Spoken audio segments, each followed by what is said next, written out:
ছাত্র জনতার বিক্ষোভের মুখে গত ৫ আগস্ট ভারতে পালিয়ে যান শেখ হাসিনা।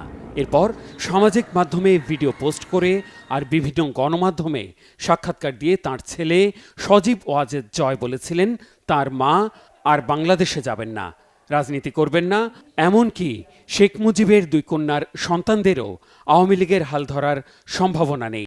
এরপর প্রতিদিন জয় কোনো না কোনো সংবাদ মাধ্যমে শেখ হাসিনার নিজের, দলের আর বাংলাদেশের জনগণের ভবিষ্যৎ নিয়ে কথা বলেছেন।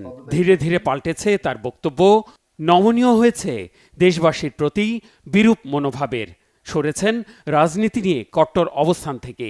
বৃহস্পতিবার ভারতের গণমাধ্যম টাইমস অব ইন্ডিয়ায় দেয়া সাক্ষাৎকারে বলেছেন, অন্তর্বর্তী সরকার নির্বাচনের প্রস্তুতি নিলে, বাংলাদেশে গণতন্ত্র প্রতিষ্ঠিত হলে দেশে যাবেন শেখ হাসিনা। দল ও কর্মীদের অস্তিত্ব রক্ষার স্বার্থে বাংলাদেশের রাজনীতিতে সক্রিয় হওয়ার বার্তাও দিয়েছেন জয়। জো বাইডেন বিদায় নিলে, ডোনাল্ড ট্রাম্প সরকারে আসলে বাংলাদেশ নিয়ে যুক্তরাষ্ট্রের নীতি পাল্টাবে। যুক্তরাষ্ট্রের ওয়াশিংটন ডিসির বাসভবন থেকে দেয়া সাক্ষাৎকারে এমনটাই দাবি করেছেন জয়। বলেন, অন্য কোনো দেশে আশ্রয়ের কোনো পরিকল্পনা নেই শেখ হাসিনার। এদিকে আশ্রয়ের আবেদনের জেরে যুক্তরাজ্যের পররাষ্ট্রমন্ত্রী ডেভিড ল্যামি ফোনালাপ করেছেন ভারতের পররাষ্ট্রমন্ত্রী এস জয়শঙ্করের সাথে। এটি নিজের সামাজিক মাধ্যমে জানিয়েছেন ভারতের পররাষ্ট্রমন্ত্রী। ভারতের পররাষ্ট্র মন্ত্রণালয়ের বৃহস্পতিবারের ব্রিফিংয়েও উঠে আসে এই বিষয়টি।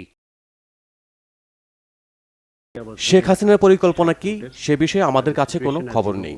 তিনি কি করবেন তাকে ঠিক করতে হবে। তার পরিকল্পনার বিষয়ে আমার মন্তব্য করা ঠিক হবে না।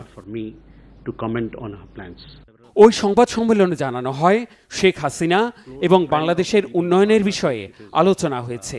এর বাইরে শেখ হাসিনাকে নিয়ে ২ পররাষ্ট্রমন্ত্রীর ফোনালাপের বিষয়ে বিস্তারিত কিছু জানানো হয়নি। মেহরাব